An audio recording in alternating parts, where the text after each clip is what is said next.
사도행전 13장까지 읽었습니다. 오늘도 이 새벽을 깨우신 여러분들에게 기도하는 것을 응답해 주시고 여러분들을 행복해 주시기에 해 주시기를 원합니다. 하나님이 우리의 마음을 주장하시고 성령으로 충만케 하시면 마음이 기뻐지는 거예요.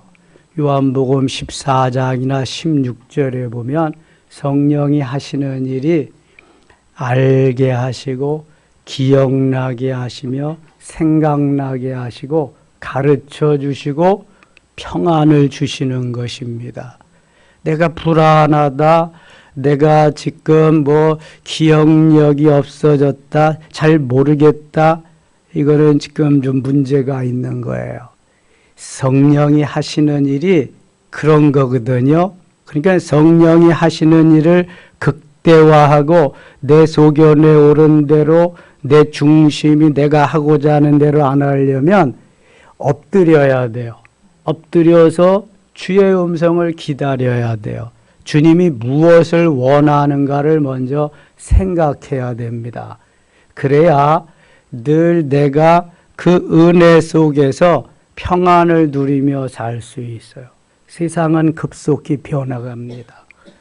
세상은 사단 마귀가 지배하는 것이라 우리의 마음을 불안하게 합니다. 주님만을 따르며 소망하며 신뢰하며 바라보지 못하게 합니다. 완전 정반대입니다. 그래서 기도하지 아니하면 성령께 사로잡혀서 성령이 원하시는 삶을 살아갈 수가 없는 것입니다. 오늘부터 제가 말을 아주 좀 간단히 줄여서 이제 좀 하겠습니다. 기도하는 시간을 좀 많이 갖기 위해서. 하다가도 6시 10분 되면 딱 자르고 그만할 겁니다. 대신 차량이 6시 40분에 출발하기 때문에 그 30분 동안은 집중해서 기도할 것입니다. 물론 일찍 출근하시는 분들은 일찍 가셔야 됩니다. 거기에 매이지 마시고, 그러나 시간적인 여유가 좀 있으신 분들은 최소한 30분은 기도하고 가시고, 좀 더 여유 있으신 분들은 더 하시고 가셔서 기왕 오셨으니까 오늘 사도행전에 나오는 역사가 우리들에게도 이루어지기를 기도하면서 하나님이 이 시대에 우리를 부르셨사니 꼭 필요한 이 시대에 필요한 하나님의 사람이 되리라. 이런 열정이 있어야 돼. 이 적극성이 있어야 돼. 뭐 나 같은 사람이 뭘 나 같은 사람이요? 다 나 같은 사람이지 그럼. 그러니까 하나님께서 어떠한 사람인지 뭘 보지 않으신다고. 목동을 들어서 쓰시는 걸 보세요. 촌사람을 들어 쓰시고 어촌 사람을 들어 쓰시고 세리를 들어 쓰시고 주님은 빈부귀천이 없어요. 주님의 마음에 맞는 사람을 들어 쓰시는 거야.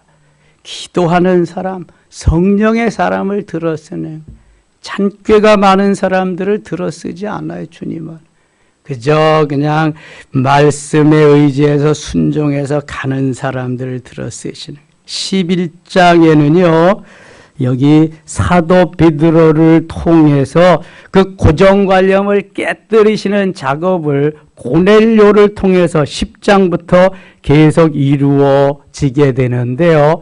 예루살렘 교회 핍박이 심해집니다. 엄청나게 환난과 핍박이 닥쳐오니까 예루살렘 교회 성도들이 흩어지게 됩니다. 환난과 핍박이 있으니까 다른 데로 옮겨가서 복음을 전하다 보니까 어디까지 갔냐 하면은 안디옥까지 갔습니다. 지중해 연안에 그 안디옥을 수리아 안디옥이라고 해요. 후에 사도 바울이 제2차 전도 여행 때 안디옥까지 가는데 비시디아 안디옥까지 갑니다.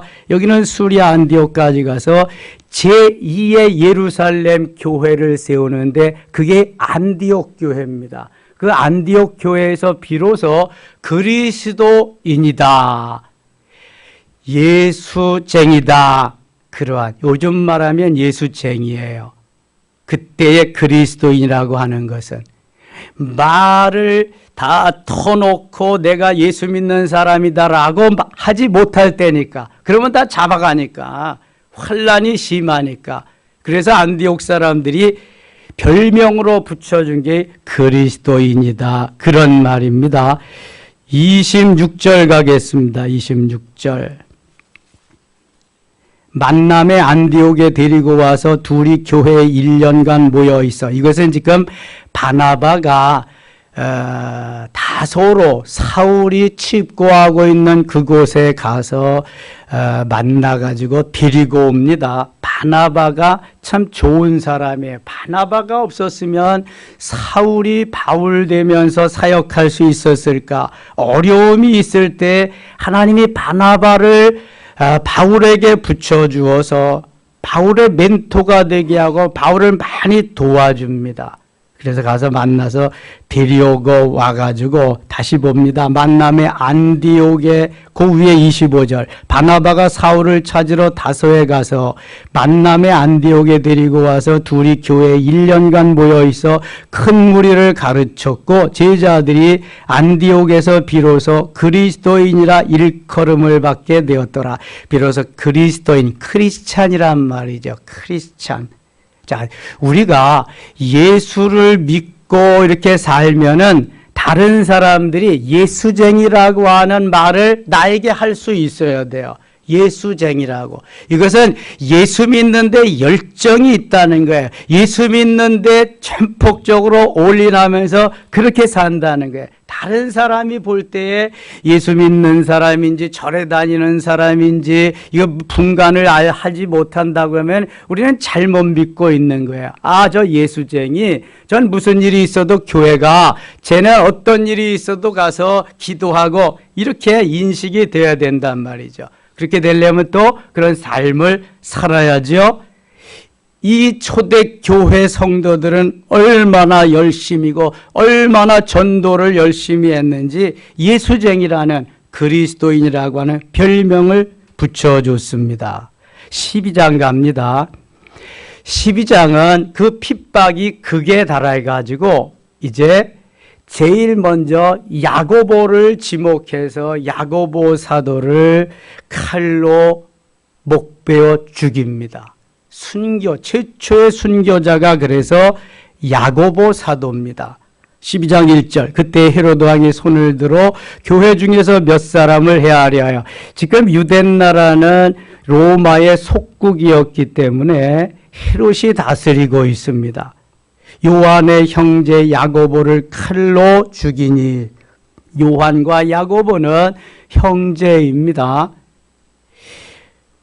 그 생각이 나시지요?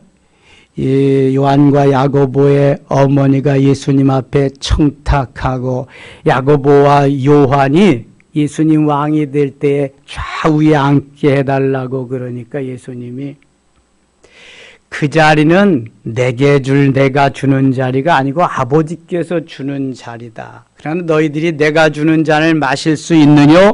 네, 마실 수 있습니다. 무슨 주스잔이 콜라잔인 줄 알고. 마실 수 있습니다. 너희들이 이 잔을 마시려니와 그 자리는 아버지께서 줄 것이다. 그래서 제일 그 첫 잔을 마신 사도가 누구예요? 야고보입니다. 야고보. 그래서 말도 잘해야 되고요. 대답도 잘해야 되고 그래요. 그런데 최초의 순교자 얼마나 영광입니까? 사도로서. 모두 사도들이 다 순교하는데 야고보는 오고 오는 세대의 최초의 순교자로 남는 거예요. 12사도 가운데. 그래서 요한의 형제 야고보가 최초의 사도로서의 순교자입니다. 평신도로서의 최초의 순교자는 누구예요? 스데반입니다. 7장의 스데반. 스데반이 제일 먼저 순교하고 사도로서는 야고보가 제일 먼저 순교합니다. 3절 유대인들이 이 일을 기뻐하는 것을 보고 베드로도 잡으려 할세 때는 무교절 기간이라. 베드로가 제일 첫 번째 타켓이었는데 아마 야고보를 잡아서 죽일 기회가 더 좋았던 것 같아요. 그러니까 야고보를 잡아 죽였으니까 이번에는 자기들이 타켓으로 여기는 베드로에게 가는 것입니다. 베드로가 가는 곳마다 역사가 일어나잖아요. 3,000명이 돌아오고 5,000명이 돌아오고 큰 무리가 돌아올 뿐만 아니라 죽었던 사람들이 막 살아나고 아픈 사람들이 막 살아나고 뭐 놀라운 역사가 일어나니까 그냥 베드로를 죽이기에 혈안이 된 것입니다. 드디어 잡혔어요. 4절 같이 읽겠습니다. 4절 잡음에 옥에 가두어 군인 넷씩인 네 패에 맡겨 지키고 6월절 후에 백성 앞에 끌어내고자 하더라. 자, 베드로가 얼마나 능력 있는지 모든 예루살렘 성 안에 유대 나라에 짜자하게 다 퍼져버렸습니다. 어부 출신 베드로가 이제 보통 사람이 아니다. 범인이 아니다. 저놈을 잡아야 된다. 드디어 잡혔어요. 잡혔는데 베드로 한 사람을 지키기 위해서 군사가 몇 명이 동원된 거예요? 넷씩 네 패 16명이 동원됐습니다. 여러분 시원치 않은 사람을 이렇게 하겠어요? 한 사람이 하나씩 맞고 그래도 충분하지. 죄수란 다 손목을 수갑에 채우는 거예요. 꼼짝달싹 못하게 하는 겁니다. 그 당시는 유관순 열사가 했던 춘향이가 했던 목에다가도 칼을 걸고요. 발도 착고에 채워 꼼짝 못하게 하는 겁니다. 그런데 무슨 사람이 군인이 그렇게 지키는 사람이 많이 필요하겠어요? 베드로는 이렇게 해놔도 무슨 일이 일어날지 모른다. 이 사람들도 아는 거예요. 원수가 더 잘 알아요. 사탄이 더 잘 압니다. 그러니까 4명씩 4패 4계절로 해가지고 4명이 뺑 둘러서 지키는 거야. 무슨 일이 일어날지 모르니까. 그런데도 하나님이 하시니까요. 역사가 일어납니다. 이 12장 읽으면 얼마나 신나는지 몰라. 걱정할 거 하나도 없어요. 걱정할 거. 자, 이에 5절 같이 읽어요. 5절. 이에 베드로는 옥에 갇혔고 교회는 그를 위하여 간절히 하나님께 기도하더라. 아멘. 베드로는 옥에 갇혀서 4명씩 4패 군사들에게 딱 쌓여가지고 꼼짝달싹 못하는데 그때에 지도자를 잃은 예루살렘 교회는 하나님 앞에 부르짖어 기도하게 됩니다. 이런 걸 무슨 기도라 그래요? 중보의 기도라고 그래요. 나를 제외한 다른 사람들을 위해서 기도하는 기도를 중보의 기도라고 해요. 여러분 전도 대상자가 있죠. 본격적으로 중보의 기도를 해야 돼요. 그래야 119 날에 우리가 추수 감사 잔칫날에 그들이 쫙 좌석에 끌려오는 것 같이 끌려옵니다. 그래서 기도가 필요한 거예요. 기도를 해야 돼. 간절히 하나님 앞에 기도한다. 베드로는 16명이 지키는 가운데에서 착고에 매여서 꼼짝달싹 못하는데 교회는 기도한다. 하나님 우리 지도자를 보내주세요. 우리 목사님을 보내주세요. 우리의 영적 지도자를 다시 추록하게 해주세요. 간절히 하나님 앞에 기도합니다. 자, 여기 보면은 간절히 기도하기 있어요. 간절히 기도하기. 간절히 기도해야 돼요. 그러면 성령이 감동해. 성령이 감동하고 성령이 역사하시면 no problem. 문제가 없습니다. 여기까지 기도를 해야 돼. 이렇게 간절히 기도한 결과가 이제 나타나는 겁니다. 헤롯이 잡아내려고 하는 그 전날 밤에 베드로가 두 군인 틈에 서서 두 쇠사슬에 매여 누워 자는데 두 군인 틈에서 두 쇠사슬에 매여 누워. 베드로는 그러니까 은혜 받고 나서 완전히 다른 사람이 된 거예요. 야, 그동안 복음 전하라고 수고했는데 애썼는데 힘들던데 쉬자. 이제는 쉬게 됐다. 이게 뭐 그냥 착고에 매여서 칼을 차고 쉬는 거야 지금. 그러니까 꿈나라로 갔겠죠. 피곤하니까. 누워 자는데 파수꾼들이 문 밖에서 옥을 지키더니 7절 같이 읽겠습니다. 7절. 호련히 주의 사자가 나타나매 옥중에 광채가 빛나며 또 베드로와 옆구리를 쳐 깨워 이르되 급히 일어나라 하니 쇠사슬이 그 손에서 벗어지더라. 아니 지금 군사가 4명씩 4패에 손을 수갑에 차고 발도 착고에 채이고 목에는 칼을 차고 이렇게 있는데 다 벗어져 버린 거예요. 다 벗어져 버렸어. 9절 천사가 이르되 띠를 띠고 신을 신으라 하거늘 베드로가 그대로 하니 천사가 이르되 겉옷을 입고 따라오라.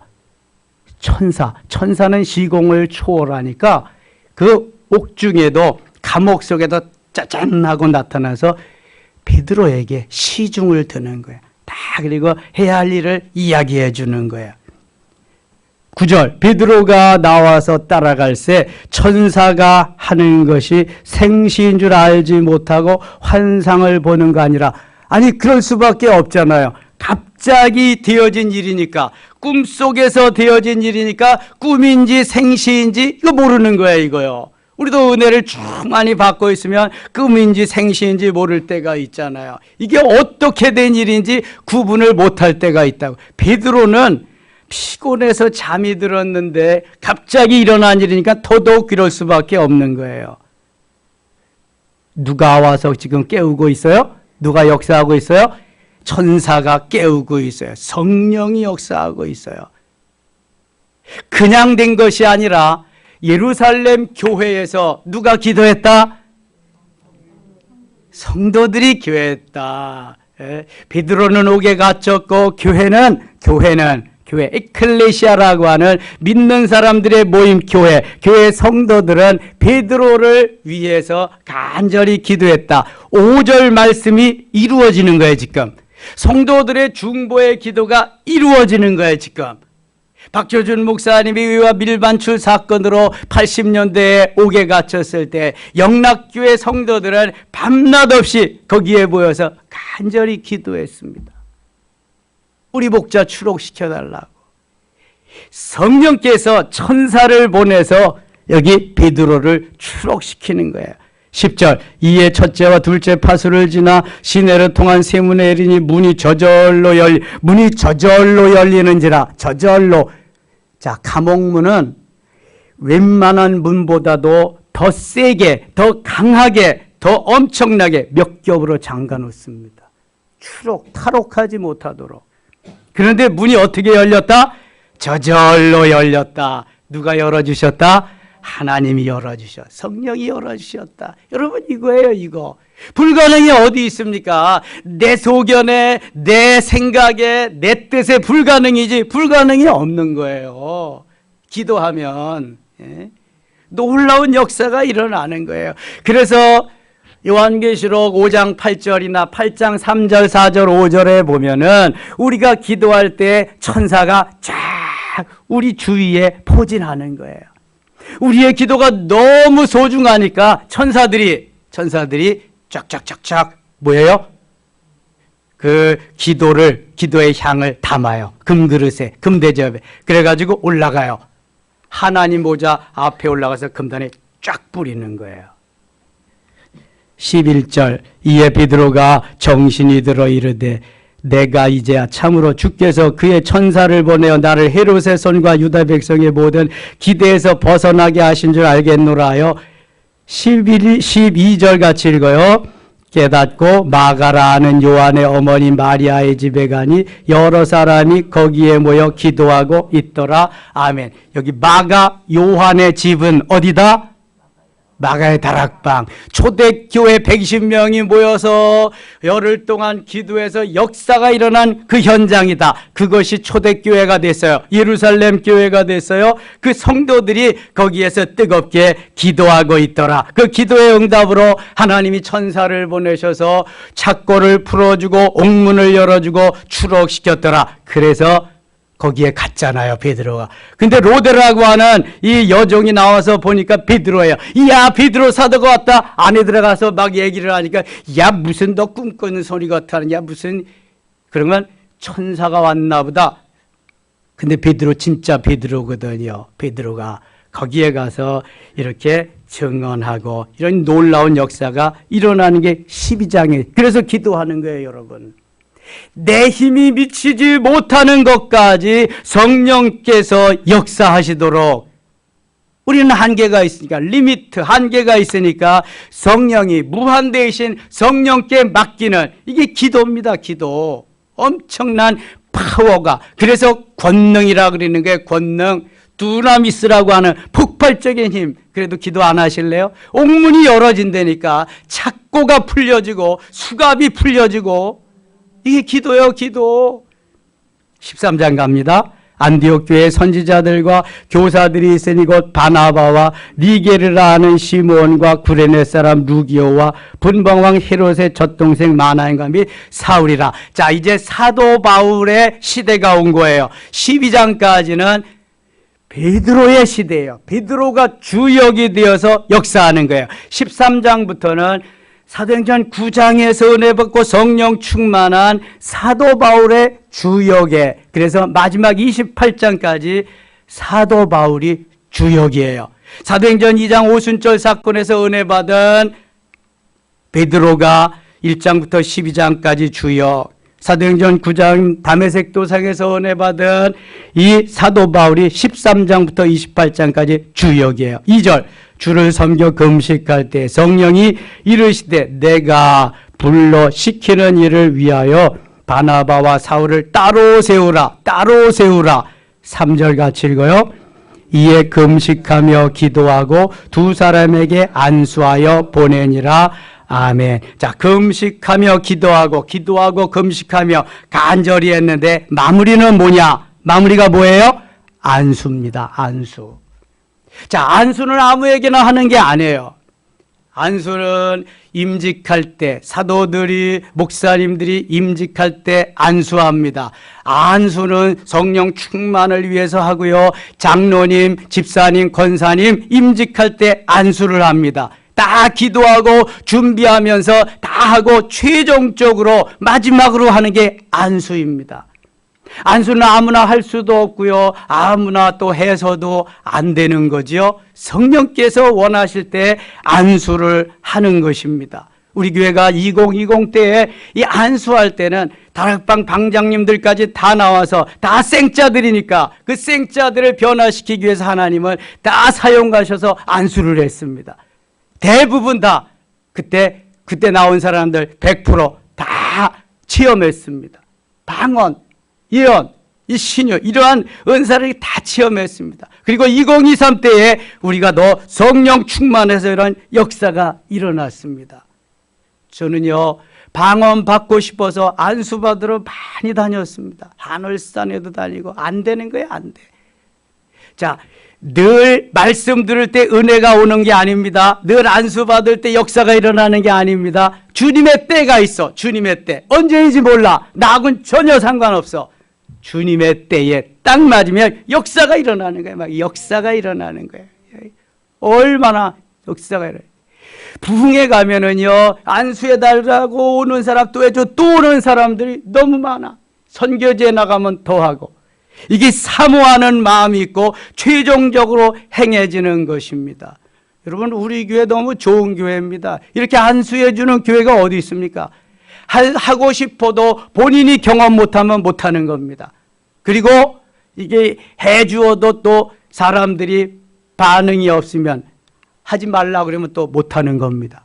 중직자들이 거부하면 못하는 거예요. 이거는 하고 기도하고 하고 모든 것을 다해서 최종적으로 집약해서 할 때 질병이 들린 사람이 질병이 치료되고 문제가 있는 사람이 문제가 해결되고 여러 가지 역사가 일어나는 게 안수입니다. 아유, 그러다 보니까 시간이 있진 않네. 자, 우리가 기도하고 성령 충만하고 그 다음에 하나님이 원하시는 삶을 멋있게 살면은요, 놀라운 역사가 일어날 줄 믿습니다.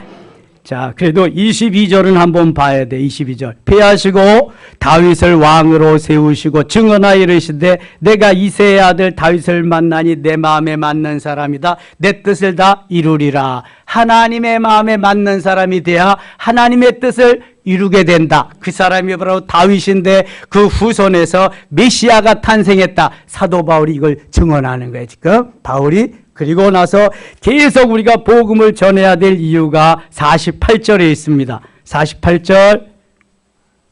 이방인들이 듣고 기뻐하여 하나님의 말씀을 찬송하며 영생을 주시기로 작정된 자는 다 어떻게 했다? 다 믿더라. 영생을 주시기로 작정된 자들을 우리가 찾아 나가는 거야. 이제 계속 찾아 나가서 하나님이 붙여주시는 대로 119 추수감사 잔치에 초청하는 거야. 그럼 성령이 역사하시고 하나님의 자녀들이 되게 될 줄 믿습니다. 오늘도 이러한 역사가 일어날 줄 믿습니다. 하나님 아버지 은혜를 감사합니다. 주께서 오늘도 바울과 바나바를 사용하셔서 일하시던 주님, 오늘도 또 사도 바울을 바나바와 함께 안수하셔서 파송하시던 주님, 베드로가 옥에 갇혔을 때에 천사를 보내서 베드로를 추록시켜 주신 주님, 그것은 간절히 성도들이 기도했기 때문입니다. 우리들이 간절히 기도함으로 죽어가는 영혼들, 영생을 주시기로 작정된 영혼들을 주님께 인도하기를 원합니다. 말씀하시고 깨우쳐 주시고 성령으로